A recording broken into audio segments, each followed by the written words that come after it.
They're getting ready to steal the church bells, ladies and gentlemen. I'll explain what I mean in just a minute. Years ago, the Lord gave me a vision, and until this week, I really didn't know what it meant. It started with an explosion, and I can't describe the explosion other than to say that the shock wave, you know, I was a police officer, and so I kind of was used to flashbang grenades. This was different.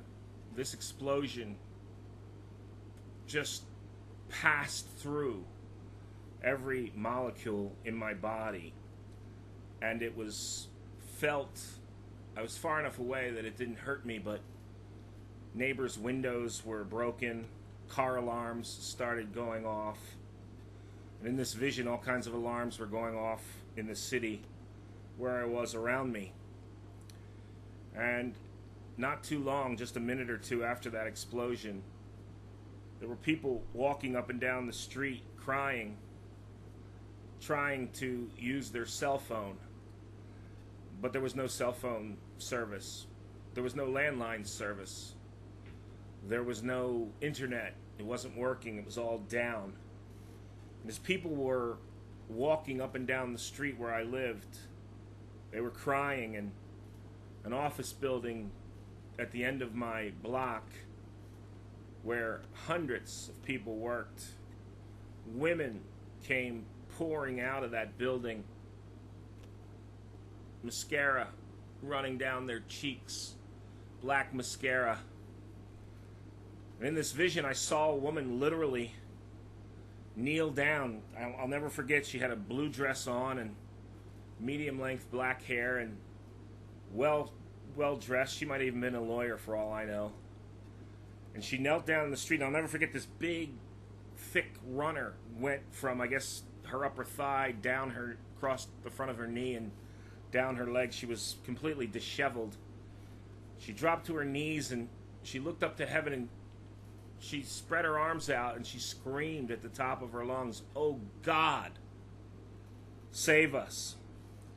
Like I said, there was no cell phones, there was no landlines, and about that time, this acid, acrid smell of smoke started to permeate the air, and the air became filled with this smoke as there was panic and chaos throughout the whole city, and especially on the street where I was. Here's the thing, though. I never knew until this week why God allowed me to see this vision. And it wasn't a vision, it was reality. And it happened on September 11th, 2001, while my family and I were living in Washington, D.C. We lived in Washington, D.C. A lot of people, when they say, well, you know, I live in D.C. or I lived in D.C., what they really mean is I live in Maryland or I live in Virginia. No. We actually lived in Washington, D.C. in 2001. On C Street, southeast, between 1st and 3rd. You can Google it. I'm not going to give you the exact address, but we lived directly behind the Madison building. Here's a quick picture of the Madison building.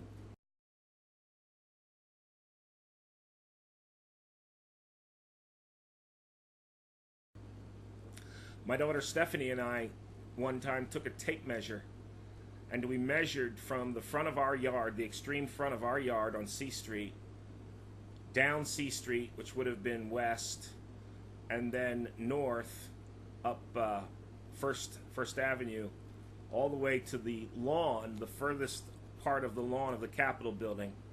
And Stephanie and I measured 932 feet. I could almost hit a softball from my front yard to the lawn of the United States Capitol. That's how close we lived. All right, what's this got to do with church bells? Well, I'm going to tell you.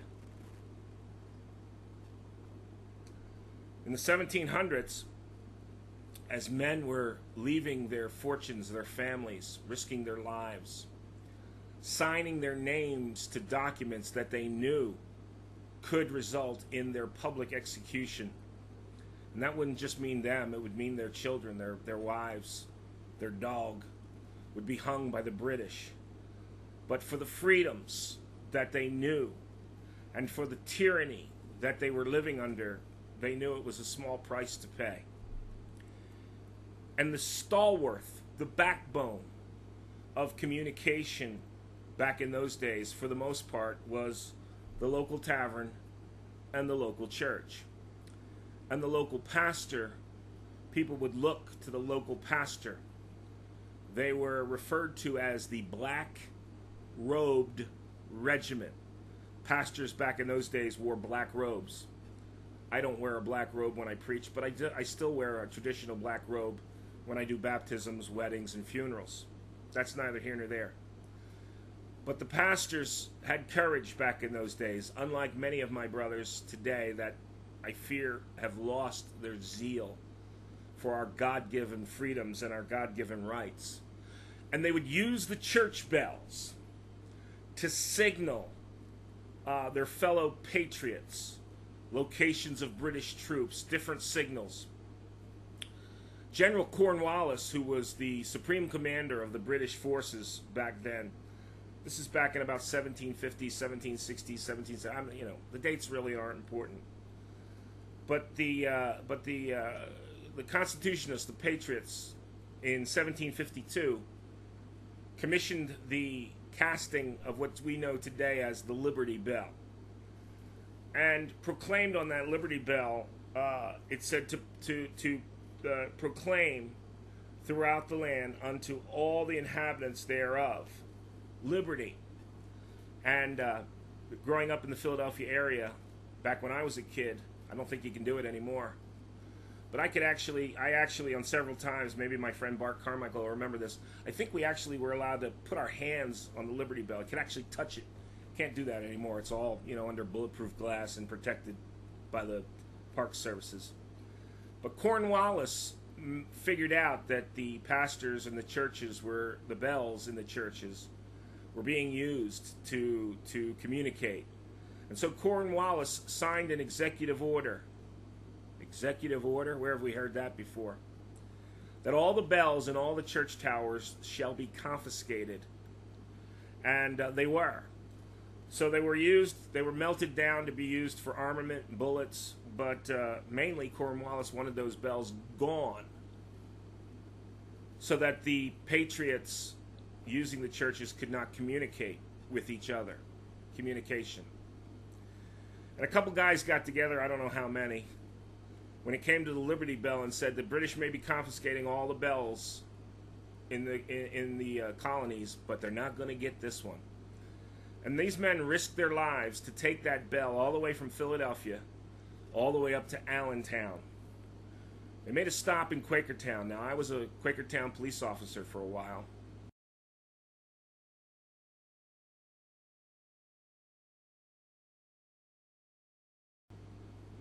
And there's a Liberty Bell Cafe. I've eaten there many times. It's still there. I Googled it the other day. Where they hid the Liberty Bell for a while. And I was actually in that tiny little room with that dank little window. Same exact window, same exact lead-based paint, same wood-slatted floor where they hid the Liberty Bell. Simply because they said, they're not getting this one. And that's what I want to talk to you about for just a few more minutes. I want those of you that are part of this resistance against the tyranny that we see resurfacing in this country, resistance that our forefathers literally gave up their lives, their families, and their fortunes to fight against. Those of you that are on the cutting edge, and my admiration for you knows no bounds. I would name some names about some of the YouTube videos that are out there that are standing up and pointing out, but I'm afraid I would leave some out. You may have seen I've been doing quite a few interviews lately, and to these fellas' credits, and women too, that are doing these videos, none has told me not to speak about Jesus, because I won't go on unless I'm able to lift up Jesus Christ, redeeming the time, for the time is near. It tells us in Titus and in 1 Timothy. But I want you to start thinking about what I experienced in 2011. My wife and my older daughter, my middle daughter, actually were separated. We were separated by the Pentagon bombing. No cell phones. there was no Facebook back in those days, but there was no, you didn't communicate by internet anyhow, but there was no internet. The government had seized all the landlines and all the cell phones, so there was no way for us to communicate for each other for several hours. My wife, who I told to pick up my daughter Sarah and come home because I thought we were going to go I thought we were at war. Nobody knew what was going on at that time. But we were separated for several hours, not knowing. My wife thought Stephanie and I were dead, and we thought that our daughter Sarah and my wife were dead. I joke and say when we finally got back together again some 6 or 8 hours later, our reunion was so tearful and so joyous, we were the Grateful Dead. Get it? Grateful Dead. But I want you to start thinking about what life is going to be like without this internet.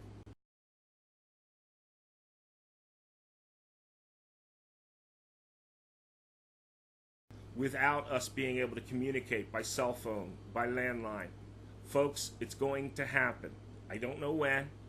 My Bible tells me that I don't know the day or the hour of Christ's return, and I don't know the day or the hour of when the president, the government, is going to shut off the internet. I know he's been given the legal authority. He can do this.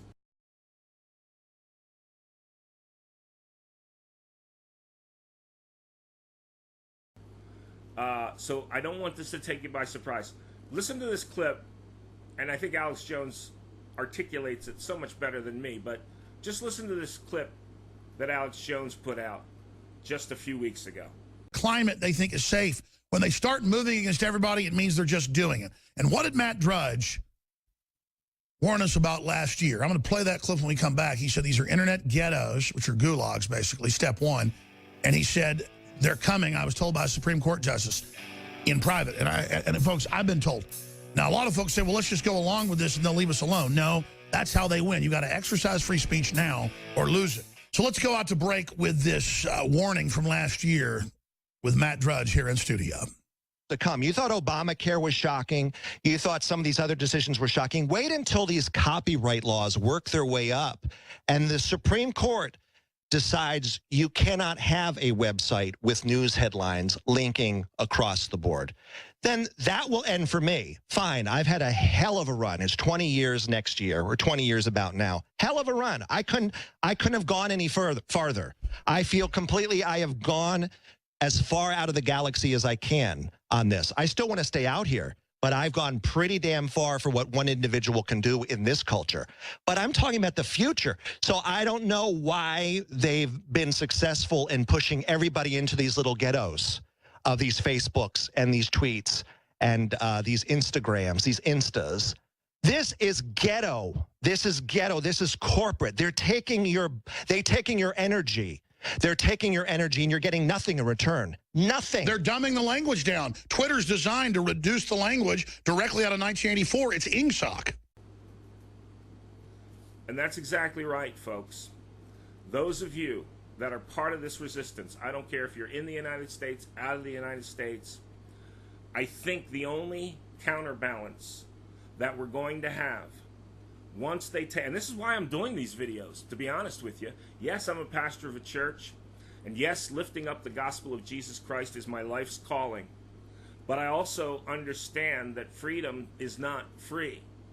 And I was a little too young to serve in Vietnam, a little too old to go to Grenada. So my military service was that of my work as a police officer, and then later on as a bodyguard. I bodyguarded Pat Buchanan. I put on somebody's Facebook recently, you know, it was my highest honor to serve my country by keeping a guy like Pat Buchanan safe. Another honor to serve my country and trying to get Randy Graff elected to Congress. I took it seriously. You know, and of course I paid dearly for it with the smears and the dirty tactics, but I'm okay. I serve a very big God who protects me and blesses me everywhere I go. Do you know him? Are you saved? I think the answer to when we lose communication is going to come down to local networking, and that means word of mouth. We're not going to be able to pick up the phone and call our buddies. We're going to have to be in contact. Some have suggested CB radios. Okay, my guess is they're going to figure out a way to jam those radios. So unless we have carrier pigeons, I'm encouraging all of you to not just put these videos out, but also to start networking. Don't advertise it on the internet. Don't let the government know any more than they have to know. But start networking with your like-minded friends and relatives, whether that's through your church. Most churches won't allow it these days. Or it's just through word of mouth.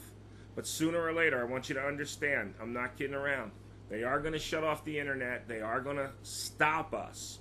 As Mr. Jones articulated, they're going to put us in electronic or virtual ghettos by cutting off our ability to communicate with each other, and then right after that, our ability to travel from one area to another without papers or without government permission. It brings me no pleasure to talk like this, but I'm also a realist. And I know this reality scares a lot of people because of the normalcy bias. Nobody wants to believe that these things could actually happen. But I know they're going to. And I know that's why the Lord allowed me to go through what he allowed me to go through on 9/11 so many years ago. It could happen again. Listen, folks, again, I don't do this to scare you, but it is the end of the world as we know it. I feel fine. I hope you do too. God bless you. God bless the United States of America, because it can all go dead tomorrow. Think about that. God bless.